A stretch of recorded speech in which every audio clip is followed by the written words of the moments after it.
والسلام على رسول الله محمد وآله وصحبه ومن اهتدى بهداه. آياتي نوتو هشتو كوتا درسي سورة كهف كآياتي نوتو هشت تكملي بسرهاتي درسي رابردو معنا كباز بول ذي القرنين كقلت مع ذي القرنين كملكي صالح وتاككات ودا صلاة هيز وتواناكي زوري بيدرابو وهمو دەسەڵات و توانا و هێزەکەی خۆشی لە پێناوی گەیاندنی تەوحید و دینی خوابەیەکزانین سەرف دەکرد کە گوتمان گەشتێکی کردووە بەرەو ڕۆژ ئاوا لەوێ دین و عەدالەت و دادگەری سەپاندووە و خراپەکارەکانی لەناو بردوون. گەشتی دووهەمی بەرەو ڕۆژهەڵات کردووە، لەوێش هەتا توانیویەتی ڕۆیشتووە لەکوێ پێی وابووە ئاوەدانی لێنەماون. لەوێش دیسان دینی خوای پەروەردیگاری گەیاندووە و عەدالەتی سەپاندووە. دواتر گوتمان بە نێوانی ڕۆژهەڵات و ڕۆژ ئاوادا ڕۆیشتووە هەتا گەیشتۆتە جێگایەک کە خەڵکێکی لێ بووە لە دەستی یەئجوج و مەئجوج هاواریان بووە، هانایان بۆ ذوالقەرنەین هێناوە. ذوالقەرنەینیش سەلامی خوای لێبێ و ڕەحمەتی خوای لێبێ تەمان وەڵامی داخوازیەکەیانی داوەتەوە. ترس و هەیمەنەی یەئجوج و مەئجوجی لە خەڵکەکە دوور خستۆتەوە. ئەو جار دەستی کردووە بە دەعوەکردنیان، بە بانگکردنیان بۆ خوا بەیەکزانین و دینی یەکتاپەرستی. لە کۆتاییدا دوای ئەوەی کە ئیشەکەیان بۆ دەکات، دوای ئەوەی کە پێداویستیەکەیان بۆ جێبەجێ دەکات، چونکە ئەو خەڵکەی کە ذوالقەرنەین ڕوبەڕوویان بووبوویەوە هێندەیان ترسی یەئجوج و مەئجوجی لەسەر بوو. ئەگەر لە سەرەتادا داوای کردبانە و بانگی کردبانە لەوانەیە هەر ئاگایان لە داوە و بانگەوازیەکەی نەبایە. ئەو جار کە ئیشەکەی بۆ کردن و فعلاً هەمویان چاوبەرەژێری تەمان ئەو چاکەی بوون کە ذوالقەرنەین لەگەڵی کردن و داواکاری هیچیشی لێ نەکردن لە ڕووی دنیاییەوە، زانیان کەسێکی دیندار و ئیماندارە و مەبەستی خوایە، بۆی ئاسان تەسلیم بە داوەکەی ذوالقەرنەینی بوون. بۆیە دوای ئەوەی کە ئیشەکەی بۆ کردن و وەک دەڵێ خستنیە ئەمانەتەوە بە خەڵکەکەی گوت ها بۆی بە ئیوی نەزانن و بۆ ئەوەی نەبنە عەبدی ذوالقەرنەین و پێیان وانە بێ ذوالقەرنەین دەبێ عەبداتی بۆ بکرێت و بەنداتی بۆ بکرێت. فەرمووی قالە ذوالقەرنەین فەرمووی هذا ئەوەی کە دەیبینن ئەو بەربەستە ڕەحمەتون میهرەبانی و بەزەییەکە لەگەڵتان کراوە من ڕەبی لەلایەن پەروەردیگارم نەک لەلایەن منەوە. فەئیذا جاء بەڵام ئاگادار بن هەر کات هات، ئەوە داوەکەی بوو تەوان، وعد ڕەبی بەڵێنی پەروەردیگارم کە قیامەتە، جەعەلەهو خوای گەورە ئەو بەربەستە دەجێڕێ بە دەکا بە تەخت لەگەڵ زەوی، یەکسانی دەکا لەگەڵ زەوی، ورد و خاشی دەکا لەگەڵ زەوی، هیچ هێز و قووەتێکی تێدا نامێنێ. وەکانە وعد ڕەبی حەقا بەڵێنی پەروەردیگاریشم ڕاستە، ئاگاتان لێی بێ. ڕێک لێرەوە باسی قیامەتی بۆ کردن، باسی ئیمانهێنان بەخوای بۆ کردن و خەڵکەکەی بەستەوە بەخوا. فەرمووی قالە هذا ڕەحمەت من ڕەبی. ذوالقەرنەین فەرمووی ئەوەی کە دەیبینن و ئەوەی پێی سەرسامن، ئەوەی کە ئێوەی خستۆتە ئەمن و ئەمانەوە و ترس و لەرزی لەسەر لابردون من نیم، بەڵکو ڕەحمەتون من ڕەبی میهرەبانی و چاکەیەکە لەلایەن پەروەردیگارمەوە کراوە، بەی منی مەزانن بەی خوای بزانن. بەڵام ئاگادار بن ئەوە کاتیە. فەئیذا جاء وعد ڕەبی هەر کاتێک هات پەیمان و بەڵێنی پەروەردیگاری من کە قیامەتە، تەمەن لەگەڵ هاتنی نەفخی یەکەمی قیامەت، لەگەڵ بوومەلەرزەی یەکەمی قیامەت، ئاگاتان لێی بێ جەعەلەهو خوای گەورە ئەو بەربەستە دەجێڕێ بە دەکا بە خۆڵ و خاشات و یەکسانی دەکاتەوە لەگەڵ زەوی. وەکانە وعد ڕەبی حەقا وەکانە وعد ڕەبی بەڵێنی پەروەردیگاری منیش ڕاستە و گومانتان نەبێ دێتە جێ. تا ئێرە ئەوەن بەسەرهاتی ذوالقەرنەینیە و ئەوە نەتیجەکەی بوو. ئەو جار خوای گەورە دەفەرمێت وتەڕەکنا بەعضەهم يومئذ يموج في بعض. وتەڕەکنا یعنی واز دێنین ئێمە لە هێندێکیان یومئذ لەو ڕۆژەدا کە فوو دەکرێت بە سووردا يموج شپۆل بدەن في بعض بەناو هێندێکیان دا مەبەستی ئەوەیە کە فوو بە سوور داکرا طبعا ئەو بربەستە دەشکێ کە بربەستەکەش کا طبعا چەند ساڵە ئەو یەئجوج و مەئجوجانە لە پشت ئەوێ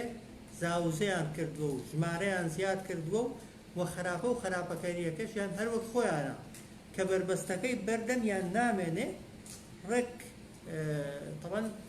بەسەر خەڵکیدا شەپۆل دەدەن هێندە بە ژمارەی زۆر و قەرەباڵغ لێنە دەرێ وەکو شەپۆلی طبعا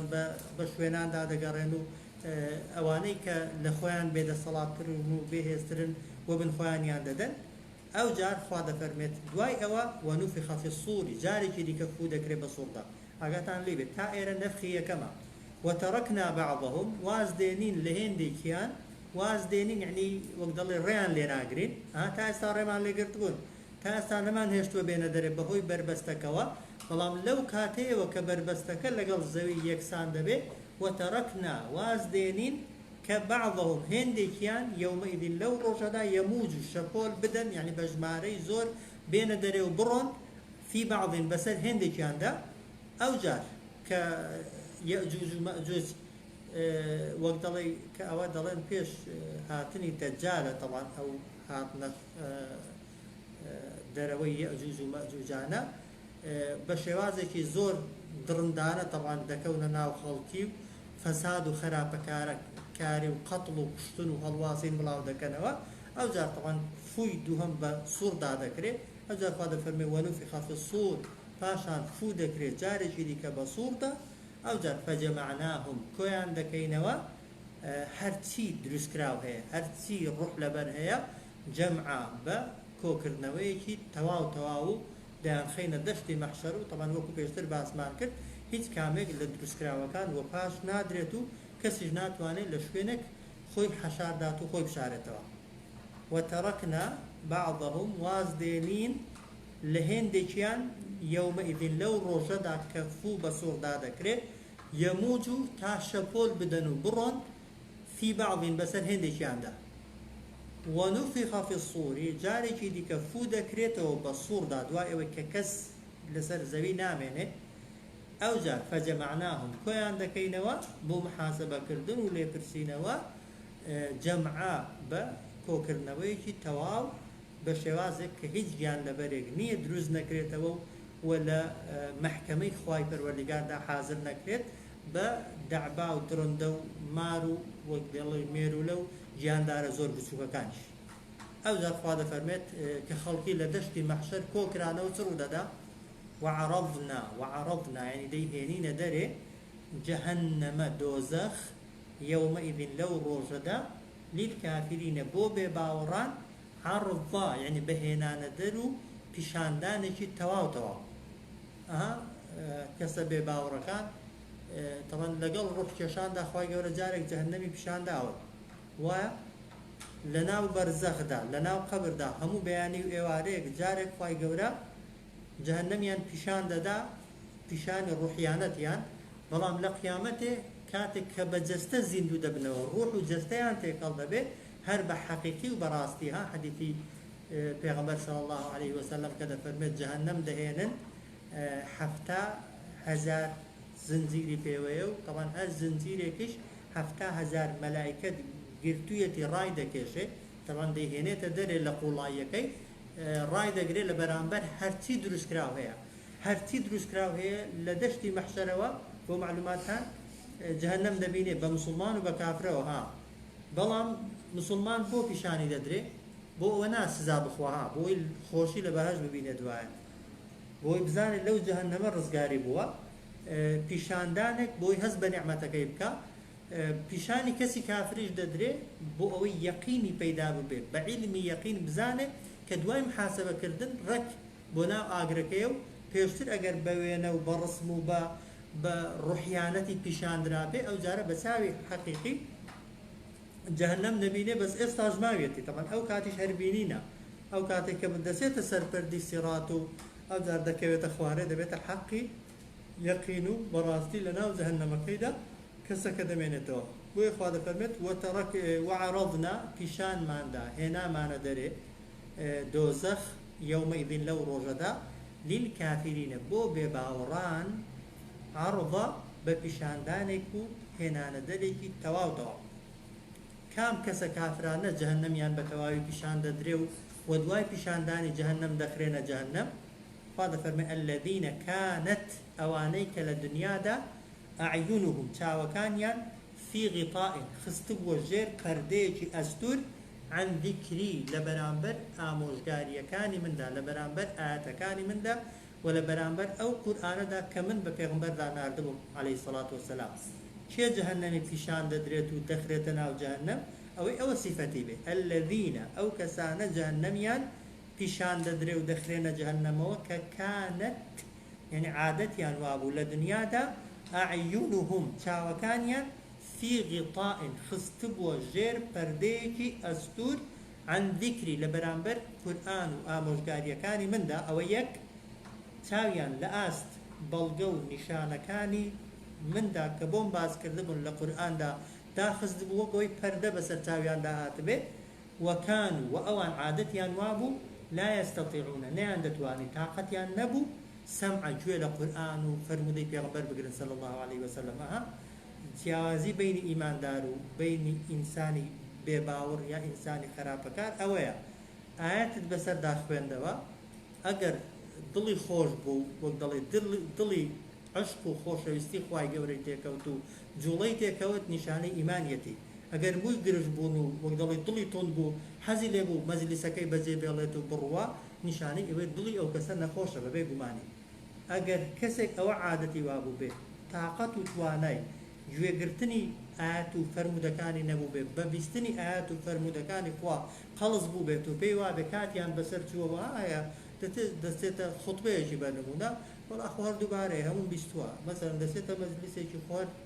باسی نوێژەکەی بوو هەر باسی باشەکەی بوو هەر باسی جەهەنەمەکەی بوو ئینسان کە ئیمانی هەبێ وا حساب ناکە. ئەگەر ئاەتێک هەزار جاریشت بیستبێ خۆ ئەجرەکەت هەر بۆ نووسراوە خێرەکەت هەر بۆ نووسراوە جوڵە و زیندوایەتێک هەر دەبەخشێت بە ئیمانەکەت. بۆیە خوای گەورە باسی ئەوانە دەکات کە دەخرێنە جەهەنەم. الذين كانت أعينهم أواني كلا دنيا دا تشاويا في غطاء خستبوا الجير بردا عن ذكر لبرامبر آموشغاريا كاني من دا وكانوا وأوان عادتيان وابو لا يستطيعون نان دتواني طاقتيان نبو السمع جوي بقرن لآيات كاني من جوي قرتنا كي استفادة لك. أو جاء فاضة فرمت أفحسب الذين كفروا واقو ما دبن أو كساني كبباورن أن يتخذوا بويان هي بقرن عبادي بندكاني من دوني لجياتي من أولياء بدوستو سرپرشتي كاري خوتا هر كسك بيوابي رقاي بيدراوا رواية لجياتي خوا كسيشي دي كبكا بقوري خوي بيكا بخواي خوي بيكا بحكمي خوي بيكا بپشتیوانی خوي ومحبتي بودر ببريتو ضلي خوي بيب بستيتوا ببي قماني للرزي أو كساني كخوا ديخات جهنم. أفحسب الذين كفروا آيواكم عن دبن هي أنوايا أو كساني كبباورا أن يتخذوا بويان هي بقرن رقان بيداوة بقرن عبادي بندكاني من بشكل بندكاني من دوني لجياتي من أولياء بقورة سرپرشتكاري خوا أو بو هر كسيكا كلا غير خوا كسيكي هنا بيت لجياتي خوا حكمي ليور بقرن لجياتي خوا لي بترسي لجياتي خوا خوشي بوي لجياتي خوا پشتی پێ بەستی لجياتي خوا بەڕازی خۆتی بزاني لجياتي خوا پێدوایە بۆی هەیە بۆت حەڵالکە بۆت حەرامکە لجياتي خوا دەتوانێت سزاتدا بدمرێنێ بدژێنێ هەرچی پێی وابێ غەیری خوا کەسێکی دیکە دەتوانێت ئەو کارانت بۆ بکە کە خوا بۆت کردووە یعنی کەسەکەت پەرستووە یعنی وازت لە خوایەتی خوا هێناوە ئەو کاتە دەبێ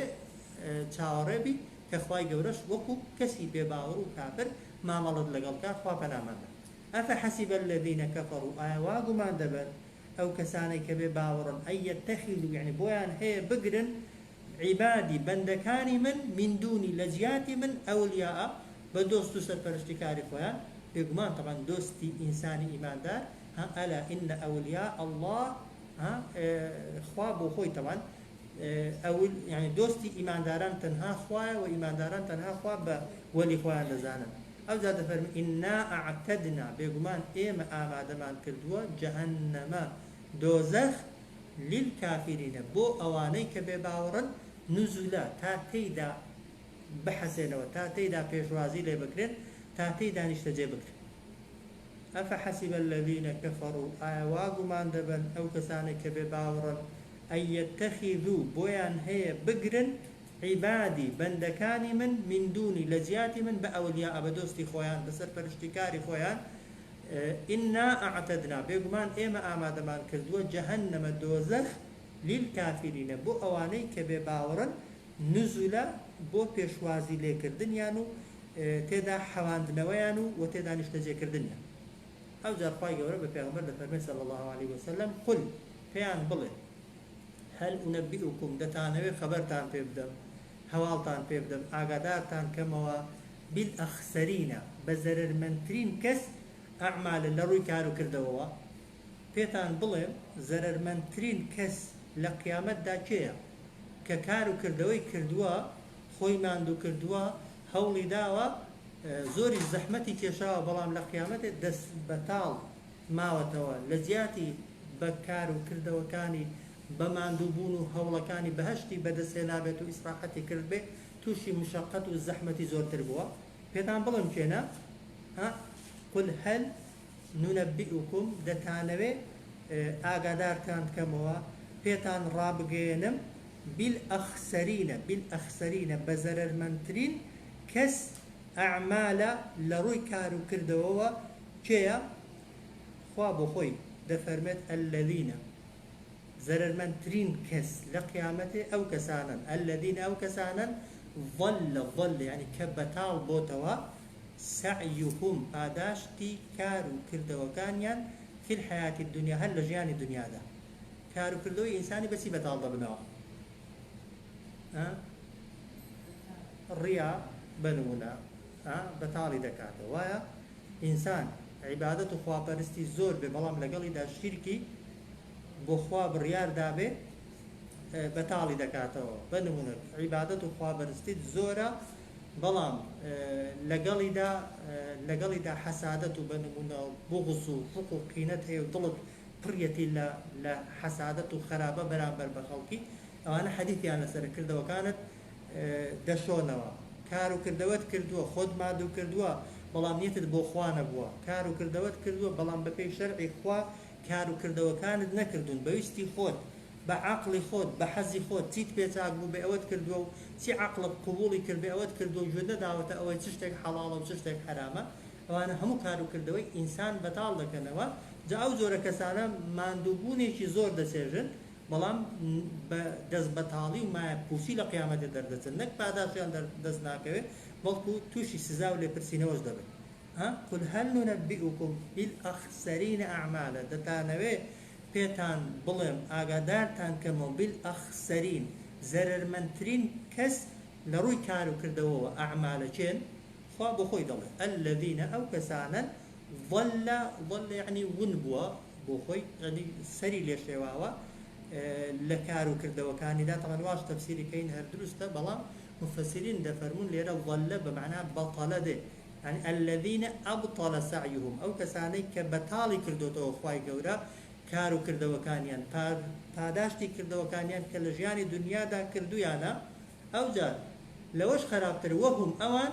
يحسبون واگومان دەبن كأنهم بەبێ گومانی ئەوان يحسنون ئەنجامی دەدەن چاکەکاریەک دەکەن سونعا بە شێوەیەکی زۆر باش و زۆر چاک ئەو کەسانە کە بەناوی دینداریەوە بە تایبەتی جاری وایە جۆرە عیبادەتێک دەکەن کە خوا لێی ڕازی نییە بەنمونە پێغەمبەر لێی ڕازی نییە صلی الله علیه وسلم یان جاری وایە شکڵی کردەوەکەت جوانە بە پێی شەرعی خوا بەڵام نیەتەکەت خراپە ئەو جۆرە کەسانە خۆیان بەتاوانبار نازانن بۆیە بەردەوام لەسەر ئەو کارێک خۆیان سوورن خەڵکی دیکەوانیە کەسێک گوناهێکی دەکا بە گوناهی دەزانێ لە هەر ئان و ساتێکدا دەگونجێتەوە بکات و پەشیمان ببێتەوە وایە بەستۆ ئەگەر کارێکت کرد هەڵەش بێ بەڵام پێ دوابێ ڕاستە هەر سوورتر دەبی لەسەری کار و کردەوەیەک دەکەی خۆماندوو دەکەی پێت وایە کردەوەی تۆ لەی خەڵکی چاکترە لە ئەسڵیشدا چاک نییە قەت بیر لە تەوبەکردنێ ناکەیە بیر لەوەی ناکەوێت بە خۆتدا بچیەوە بیر لەوەی ناکەیەوە وەک دەڵی مڕاجعەیەکی خۆت کێوە هەڵەکانی خۆت چاکەی هەمیشە خۆت پێ لە خەڵکی باشترە جاء زورتر أو كسانة دقريت أو كتوشي عجبو ويضل الله خرازي بون دبن لناو دين داري دا ها كسي وايا نوجه دكا بنمونه بكومل نوج بي وايا لهم نوج نكران تاكترا أو عجب وايا لدكا هرشي نوجي هيتي لي قبول نكره بو قدش تو بناك على سري چونك بي وايا شتي ساكا بنمون أوي مالي دبخشي أجر مالي ببخشي تو لقالي دامنت كا خلقي أزياد دا من الرياية دابي ليش قبول نكره أو بيش خير وصدقة زور كرد ولا قيامته يكسر دفره بس الفردي سراته ده قد بيلا توبة كرنا كاته وبزوي رزيلة لهاد آنو ساتي ده دقنجة توبة بكا ها أوي عبادة دكا بلام عبادة دكاني بكالك ناين لقل تاوان بارش جاري واحد أو كي خيرات خطر تر تاوان بار زور جار ناراحتي كي تجد ببهوش خويدة توبة بس أو زورة كسانة كم تر واحد كبيان واحد لمشكي خوان دا بيان واحد شاكيان كردو بلام لحقيقة دا شاكا أوي خوا لكوتاي صورة كده دايجينه شاكا أوي خوا بيد ولا شاكا شاكا أوي دين قبولي بيت وشرع خوا قبولي بيت هذا فرمي كان أو كسانة كخسارة من ترين وزرر من ترين كسل لروجي دوايدا هذا فرمي الذين ضل سعيهم أو كسانة كبطال بوتوا هاداشتي كارو كردوا كان ين لجيان دنيا دا وهم يحسبون وأوان واشيان قمان كردوا بيشيان وابوا أنهم ببيقماني أوان يحسنون شاكا كاربون صنعة يعني لو كاريكا كردو يعني واضحة لخور رازيبون وقدر توشي سرسامبون بكردوي خوتو بعبادتي خود يكا كلا لنا خوشيا هرا قوركان ويكا كلا كردوا هرا بهلاك دركان كإنسان دكات السفاني كوشي واد لێ دەکات دنیاشت نەبێ لەبەر ئەو کردوانەی کە دەیکەی دنیاشت بەویستی خۆت نەکردووە لە قیامەتە شویست بۆ نەماوەتەوە بۆ ئینسان دەبێ زۆر وریای نیەتی بێ بە تایبەتی وە شێوازی عیبادەتەکانی بێ خوا دەفەرمێ ئولائیک ئەو کەسانەی کە ئەوە عادەتیانە چێن الذين كفروا بآيات ربهم ئەوانن کە بێ باوەڕ بوون بە نیشانە و ئاەتەکانی پەروەردگاریان ها ئینسان ئیمانی بە ئاەتەکانی خوا و بە بڕیارەکانی خوا و بە قەرارەکانی خوا هەبێ خواچی بڵێ بە قسەی خوا دەکات پێغەمبەر چۆنی پێگوتبی بەو شێوازە دەیکەی نەک بەویستی خۆت و بە حەزی خۆت ئولائیکە ئەو کەسانەی کە لە قیامەتێ دەبنە زەرەرمەندترین وە کار و کردەوەکانیان هیچی لای خوا قبوڵ نییە بە مێشکی خۆشیان پێیان وا بۆ لە دنیادا زۆر چاکە کار بوون زۆر خەڵک هەیە ئێستا وەک دەڵێ بە زمانیش دەیڵێ هەیە و هەیە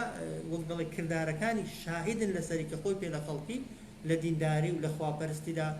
چاکترە باسی بەهەشتێ بکە ڕێک کوێ لە هەموو شوێنێکی خۆشترە لەناو باشتێدا خۆی دانابچێ لێ پاڵداتەوە باسی جەهەنەمێ بکە بڵێ لیستی جەهەنەمێن بۆ بنووسە ناوی هەر هەموو خەڵکی دەنووسێ بەڵام بەلای خۆیدا هەر ناڕوا بۆیە کەمتریش دەترسێ کە باسی جەهەنەمێ دەکرێت و ئاەتی جەهەنەمی بۆ دەخوێنرێتەوە کە ئەو نەزرەیە زۆر خەتەرە بەڵێ بۆت هەیە کە باسی باشتێکرا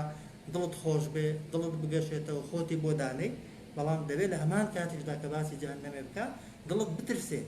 وا حسابیش کە ئەگەر تۆش یەکێک بووی لەو کەسانە خوا ڕەحمی پێ نەکردی و ڕزگاری نەکردی یان دەبێ وەک دەڵێ وات لێبێ جوڵەیەکت تێکەوێ بۆی خۆ پەنادەی خۆ پارێزی لەو ئاگرە خوا دەفەرمێ ئولائیک ئەوانە الذین کەفەڕوا ئەو کەسانن کە بێباوەڕن بآیاتی ربهم بەنیشانەکانی پەروەردگاریان ئەوە یەک ولقائه وروا بباورن بوي كدغنو بخوا باوريان بونيه كدغنو بخوا انسان اگر باوري تواوي هبه بوي كروجك دي لبرانبر خوادا بتاقي تنرادا واستندري هرچی گوتوته خوا هموی لی دپرسه و هرچی کردوته خوای گوره لگل هر هموی لی پرسیدود لگل دادکا دتوانی جرأتی وی دکی به امری خوای کی اول دنیاش دا کامری کرد بود دادنن وانیا یقینته کامرەکە ئەوەکە تیشڕەویەکەت مخالفەکەت تۆمار دەکا ڕێک بەو شێوازەی دەڕۆی کە بۆ دیاری کراوە لە بەرۆی باوەڕت پێیتی وانە ئێستا بڕۆ نەو ترابلای توشتانە ئەگەر دەزانن کامێرەی لێ بنوونە تەماشا دەکەن مروری لێ نەوێ یعنی چی ئەوە قەناعەتە ئەوەکەی تۆ کە قەناعەتت بۆی هەیە خوا لەسەر چی گوتوتە لێپرسینەوەت لەگەڵ دەکا و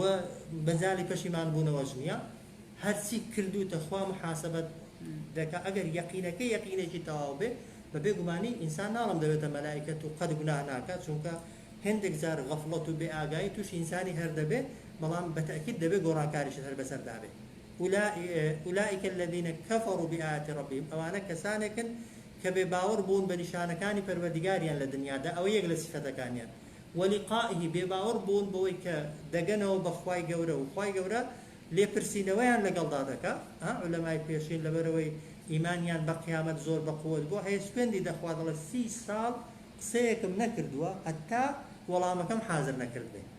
قسەیەکم نەکردووە هەتا وەڵامەکەم حازر نەکرد بێ خوا ئەگەر لی پرسیم بۆ وا دەگوت وەڵامەکەم پێ بوو دەڵم خوا ئەو قسەیم لەبەر ئەوەی کرد ئەوجا قسەکەم کردووە کە ئێمە بەکەیفی خۆ قسە فڕە دەدەی کردار فڕە دەدەی دوای جاری وایە بیرمان ناکەوێتەوە هەرچی ئاوا بوو بێ خوا دەفەرمێ فەحەبیطەت هەڵوەشاوەتەوە ئەعمالهم کار و کردەوەکانیان دەگونجێ کەسەکە کافریش بێ کردەوەی باشی هەبن لە دنیادا وایە دەگونجێ کەسەکە ئیمانی بە قیامەتێژ نەبێ هەندێک سیفەتی باشی دنیایی هەبن بەڵام بۆ قیامەتەی بەکەڵک دێن بێگومان ئەگەر ئیمان بوون بە ئاەتەکانی خوا و ئیمان بوون بە گەیشتنەوە بەخوا لەگەڵ کردەوەی چاکی هەر کەسێکماندانەبێ خوا لێ دووەرناگرێت بۆیە خوا دەفەرمێت فەحەبیطەت هەڵوەشاوەتەوە کار و کردەوەکانی ئەو کەسانە بەهۆی چیوە بۆی ئەوەی ئیمانی بە ئاەتەکانی خوا نەبووە و ئیمانی بەوە نەبووە کە ڕۆژێک دێ لە بەرامبەر خوادا ڕادەوەستێنرێت و محاسبەی لەگەڵ دەکرێت خواش دەفەرمێت فەلا نوقیم و ئێمە دانانەین لەهم بۆ ئەو کەسانە یەومە القیامەتی لە ڕۆژی دوایدا وەزنەن هیچ کێشێک جا خودی کەسەکانیش هەر حەدیثمان هەیە پێغەمبەر دەفەرمێت صلى الله عليه وسلم إنساني وادين كزور قلو كالزلة دي خنسر تاي ترازوي بقدر بالم مشوليكي فرساي تدانيا هر خودي كسكج لا يخواي جورا بسوب بكم كيش بلام أول طبعا كناية لقيامته كسكان ناكشرين ومحاسبة لسر قلوي بلاوازي إنسان كان نيا محاسبة لسر كارو كردوكانا يعني كارو كردوكان يعني اگر هر چند لمشک ذهنی خویان دا گەورە و زۆریش بوون کاتێک دەخرێنە سەر تای تەرازوی هیچ تای تەرازوەکەی قورس ناکەن بۆ چونکە خوای گەورە قبوڵی نەکردووە خوا کە قبوڵی نەکرد تەرازوەکەش قبوڵی ناکا ها جاری وایە لەوانەیە 1000 بەخشی بێ 1000 لە ئێستا لێرە بخەسەر تەرازوی لەوانەیە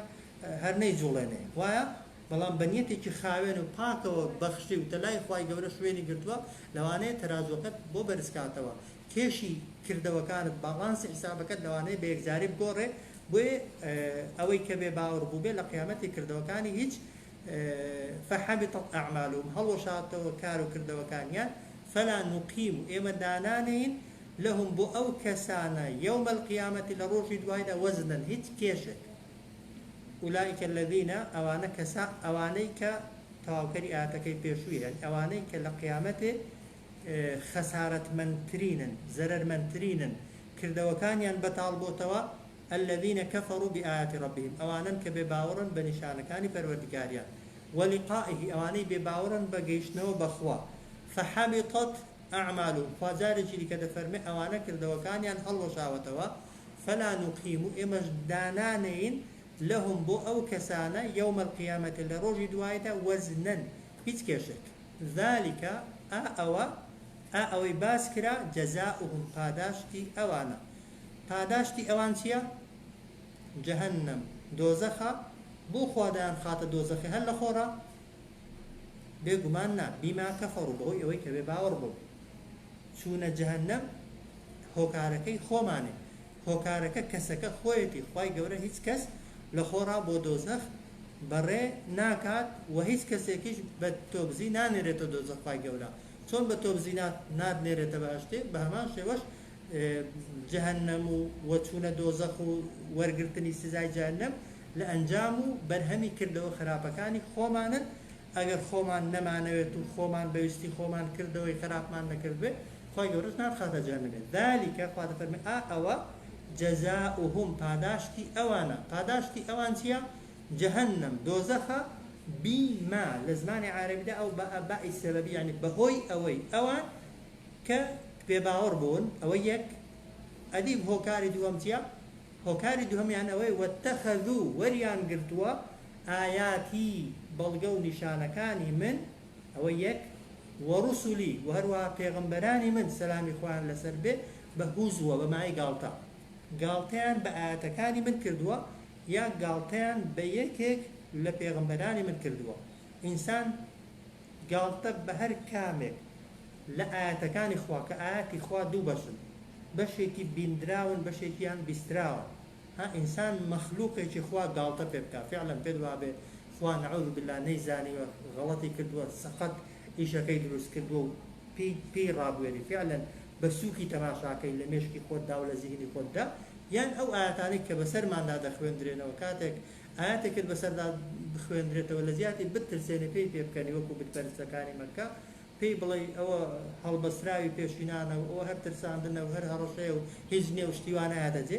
ئەوانە ئینسان لە دین دەردەکەن وەتەخەذوا وەریان گرتووە ئاياتی بەڵگە و نیشانەکانی من وەڕوسولی و هەروەها پێغەمبەرانی من سەلامی خوایان لەسەر بێ بەمایەی گاڵتە کردن ئەو جار لە کۆتاییدا خوای گەورە باسی ئیمانداران دەکات کە ئەوەیان دڵخۆشکەرە ئین الذین ئامنوا وعملوا الصالحات بەس ئەوەندەش چۆن چوونە دۆزەخ بەهۆی ئەوەیە کە ئینسان بێباوەڕ بۆ بە ئاەتەکانی خوا و بەگەیشتنەوە بە قیامەتێ چوونە بەهەشتیش هێندە زەحمەت نییە ئین الذین ئامنوا بێگومان ئەوانەی کە ئیمانیان هێناوە بەخوا و بە ڕوکنەکانی ئیمان وعملوا الصالحات ئەنجامیشیان داوە کار و کردەوەی چاکە بە پێی توانە ئەها لە شوێنی کە خوا دەفەرمێت فاتقوا الله ما استطعتم خوای گەورە تەکلیفی مەحاڵمان لێ ناکە و ناشێوە کەسمان ببین بە فریشتە و بە مەلایکەت چەندی لە تواناندایە چەندی پێت دەکرێت چاکەت کردبێ ئەو خوا دەفەرمێت کانەت لەهم ناڵە ئامادە دەکرێت دەفەرمێت کانەت لەهم حازر کراوە بۆ ئەوان دانراوە بۆ ئەوان جەنات چەندان باخ و الفردەوس فردەوس معنای لۆغەوی یعنی بێستان بەڵام بۆ خۆی فردەوس ناوە بۆ بەرزترین شوێنی بەهەشتێ کە هەموو جۆرە میوە و دار و درەخت و وەک دەڵێ باخ و باخاتێکی جوان و ڕازاوی تێدایە نزولە لەوێ پێشوازیان لێ دەکرێت و لەوێ ئیسراحەت دەکەن و لەوێ دەحەوێنەوە تەنها ئەوەندە ئین الذین ئامنوا تەنها بێگومان ئەو کەسانە ئیمانیان هێناوە بە هەر شەش ڕوکنەکانی ئیمان و لە دڵیاندا تەسپیون و گومانیان نییە تێیدا ئەو جار وعملوا الصالحات کار و کردەوەی چاکەشیان ئەنجام داوە کانەت لەهم هەیە بۆ ئەوان جەنات الفردەوس جەنات باخانێک کە فردەوسن کە لە شوێنێکی بەرز و بڵیندی بەهەشدان یا لە ناوەڕاستی بەهەشدان نزولە تێیدا پێشوازی دەکرێن و تێیدا ڕێزیان لێ دەگیرێت چەند لەوێدا دەبن خالیدینە فیها دەمێننەوە لەناو ئەو باخ و باخات و فردەوسانەدا بەنەمری ئەو جار لا یەبغون داوا ناکەن عنها لەناو ئەو باخ و باخاتانەدا حیوەلە بگوازرێنەوە لەناو بەهەشتێها خەڵکێک لە دوای پەڕینەوە لەسەر پردی سیرات شوێنەکەی پێی دەڵێن ئەعراب بیستوتانە وایە ئەعراب ناوەڕاستی بەهەشت و دۆزەخیە وایە ئەو کەسانێک کە لەسەر پردی سیراتن زۆر مشکرن بەوەی کە هەر لەسەر پردەکەی بچنە ئەو دیوی یەکەم جار خۆ ئەگەر نەشیان باتە بەهەشتێ بەس نەیان خاتە دۆزەخێ بەڵام لەو ئەعرافەی تەڵەن کە سەیری لای جەهەنەمێ دەکەن جەهەنەم دەبینن تەڵەن وەک دەڵێ خۆشحاڵن کە لە جەهەنەمێ دانین بەڵام ترسیان هەیە بگەڕێنرێنەوە چونکە هەیە حەق و ناسی لەسەرها دوای پەڕینەوەش لە پردی سیرات دەهێنرێتەوە دۆزەخێ بەشی ئەوەی خایان ببێتەوە کە سەیری بەهەشتێ دەکەن ئەوەیەکی تێدا تەوان سەیری بەهەشتێ دەکەن حەزیان بۆ بەهەشتێ دەسێت جا یەکێکیان هەیە تەوان حەدیثی لەسەرە دەفەرمێت شوێنێکی پیشان دەدرێت دەڵێ خوا هەر نزیکم تۆ لەو دارێ دەسێتە بن دارەکە دەڵێ خوایە وردە هەتا ئاودی و دەبێت بەس قەستم کە گەیشتی ئەو دی و بەهەشتێ هیچ حەزێکت نامێنێ ئاخر شوێن ئاخر کەس کە دەچێتە بەهەشتێ وەکو ئەوەی سۆلین باسی کرد تەوان بەقەدەر دنیا دە ئەوەندەی دەدرێتێ پێت وایە شوێنی تۆ لەگەڵ شوێنی پێغەمبەران وەکو یەک وایە چونکە شوێنی وان نابینی خوا شوێنی لی خۆت خۆشتر پیشان نادا ها لە بەهەشتێ یاسای بەهەشتێ وایە ئەوانەی لەسەرێن دەتوانن بێنە خوارێ چونکە هەرچی دەیبینن لە خۆیان نزمترە هەر دڵیان خۆشتر دەبێت بەس هیچ کاتێک ئەوەی خوارێ ناچێتە سەرێ ئەگەر برادەرێکت ڕەفیقێکت بە بنمونە تۆ لە قاتی ئەوەی بی بنمونە تۆ لە پەنجای بی ئەو لە 49 بێ ئەتۆ دەتوانی بەیەکردنی ئەو ناتوانێت بێتەکەن تۆ ئەگەر عکس بێ بەس یەک ڕحەم هەیە یەک خوای گەورە یەک فەزڵی کردووە بۆ دڵخۆشیتان ئەوانەی خزم و کەس و نزیکی یەکترین خوای گەورە دەفەرمێت وەئەلحەقنا بهم ذریەتەهم خوای گەورە ئەوانەی وەسەونەوەی یەکترین هەردووکیان ئەهلی بەهەشتن شوێنیان وەکو یەک نییە خوای گەورە دەیانگەیەنێ بە یەکتر بەس لەکوێ لە ئیسەری یان لە خوارێ ئیسەرێ دێ لە خوارەیانی خوارە دەستە سەرێ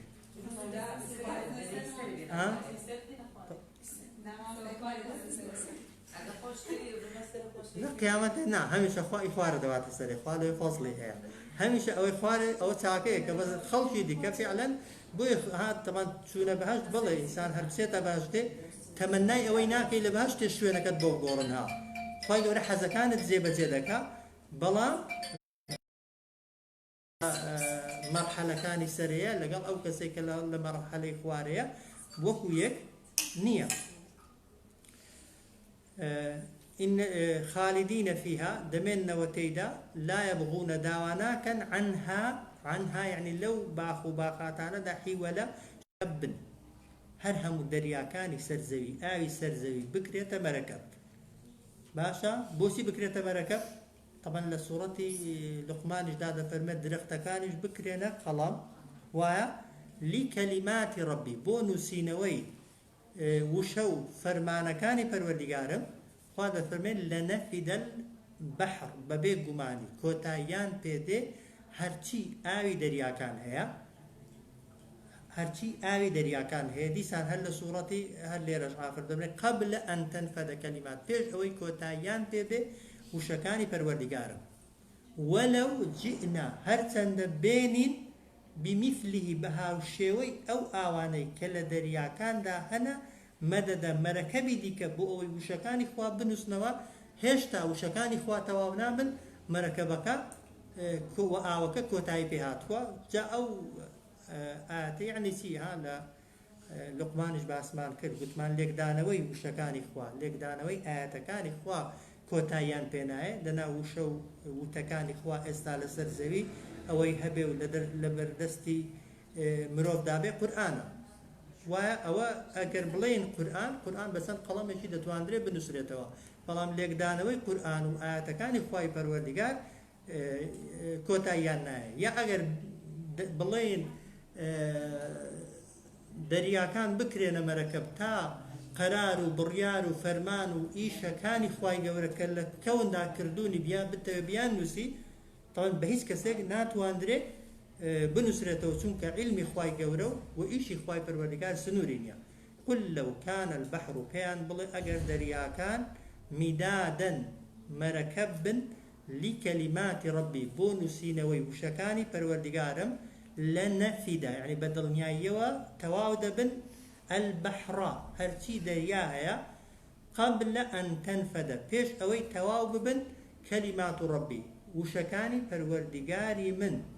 ولو هرچندا جئنا بين بمثله بهاو الشيوي أو دريانا مدد مركبتك واضح وانيا أو زار كوتا آيات خالة فرمي قل بيان بلا أي محمد صلى الله عليه وسلم إنما بيقمان أنا من بشر مثلكم تنها مروفيكم وكو إيوا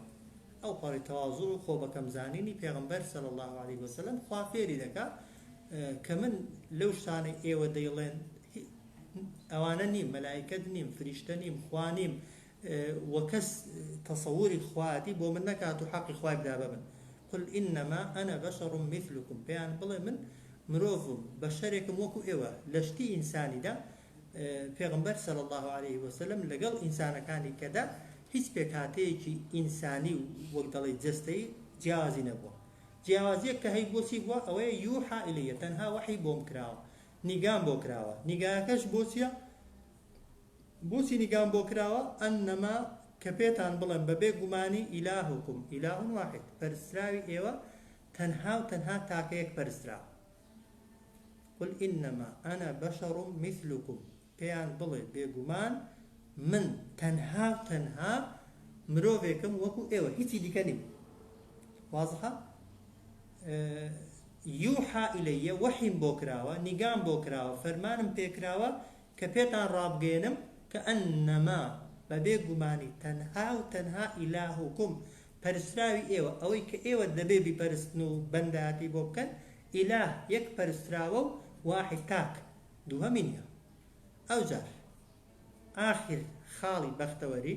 ئەوەی کە بیەوێ بگا بەخوا و ڕزگاری ببێ خوا فێرمان دەکات دەفەرمێت فەمەن کانە هەر کەسێک لە دنیادا ها لە قیامەتی ئەو هەلە نامێنێ فەمەن کانە هەر کەسێک لە دنیادا یەڕجو بەتەمای ئەوەیە ومێدی بەوە هەیە دڵی بەوە خۆشە لیقاء رەبیه بەسەر بەرزی بگا بەخوا کە گەیشت بەخواش وەک دەڵێ بێم نەتبێ و نەترسێ و ڕووی سپی بێت و دڵی خۆش بێ با دوشتی بکە فەلیعمل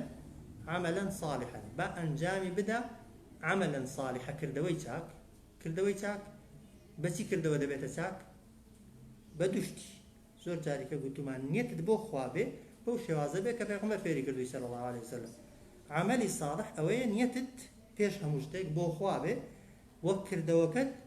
بە پێی شەرعی خوا بێ ئەو عملی صالحە بۆیە کەسێک دەیەوێ بگا بەخوا بەبێ ئەنجامدانی عملی صالح ناگەی بەخوا و هیچ کەسێک خەیاڵی خۆش کە خەونی خۆش ببینە وەک دەڵێ بە بیرکردنەوە حەز دەکەی بە ڕۆمان و چیرۆک هەزار جار خۆت بۆ ناوقەدی بەهەشتێ دانێ بە خەیاڵ و ڕۆمان نووسین و خەیاڵات و هیوایەت ئینسان ناگاتە بەهەشت هەر کەسێک بیەوێ لە دنیاش پێی ناگەی خۆوانیا یەک پەرداخ ئاوت لە پێشە دەستی بۆمە بەبزانە دەتوانێت کە بۆ خۆی دێ بە تینوایەتیت بشکێنێ هەزار جار حەزت لێ بێت و وەک دەڵێ تا مەزرۆی بە و دەمتی لە شوێنی خۆتەوە بۆ بجوڵێنە ئەگەر دەستی وەکەوەی پێشتر سەبەبەکان و هۆکارەکان بەکارنێن نایگەیە سەبەب و هۆکاری گەیشتن بە بەهەشتێ یەکەم شت عملی ساڵحە ئەو جا خوا دەفەرمێ وەلا یوشریک با نەکاتە هاوبەش بعبادەتی لە بەندایەتیەکانیدا لە پەرستنی ڕەبیه پەروەردگاریدا ئەحەدەن هیچ کەس بەڵام بەندایەتی بە مەعنا فراوانەکەی بە مەعنا گەورەکەی یعنی هەرچی دەیکا لەو کەونەیدا لەو ژیانەیدا با بۆ خوای بێت و بەپێی شەرعی خوای پەروەردگار بێت و لە هیچ شتێکدا هاوبەش و شەریک بۆ خوا بڕیار نەدا کۆتا ئاەت باتە دوبارەیەکەینەوە قل ئینەما ئەنە بەشەڕ مثلکم پێیان بڵێ بێگومان من تەنها و تەنها بەشەرێکم وەکو ئێوە یوحى إلي وحیم بۆ کراوە بڕیارم بۆ دەرکراوە فەرمانم پێکراوە پێتان ڕابگەێنم ئەنەما ئیلاهوکم بەبێ گومانی پەرستراوی ئێوە ئیلاهون واحد پەرستراوێکی تاکە فەمەن کان هەر کەسێک بە پێغەمبەرانیشەوە پێغەمبەرانیش ئەوەی نەکەن ناگەنەوە بەخوا فەمەن کانە یەڕجو هەر کەسێک بەتەمای ئەوەیە دڵی بەوە خۆشە خۆی حاضر کردووە لیقاء رەبیه بگا بە دیداری خوا و سەربەرز بێ لەکن خوای فەلیعمل عملا بە ئەنجامی بدا عملا کرداری صالح چاک کرداری صالحیش وەکو گوتم ئەوەی ئەو دوشتەی تێدا بن ئەو نیەتی بۆ خوا و بە پێ شەرعی خوای نەبێ ئینسان ڕەنج بە خەسار دەبێت و ئەوەکەت کوز دەبێتەوە وەلا یوشریک با نەکاتە شەریکیش بعبادەتی رەبی لە بەندایەتی کردنی پەروەردگاریدا هیچ کەسێکی دیکە بەخوای خۆی نەزانێت بە معنای ئەوەی حەڵاڵی لێوەرگری حرامی لێوەرگری خۆشت بوێ لێی بترسی ئومێدت پێی بێ پێدوا بێ ڕزقی بەدەستە تەوەکول و پشتی بێ بەستی صلی الله علیه و سلم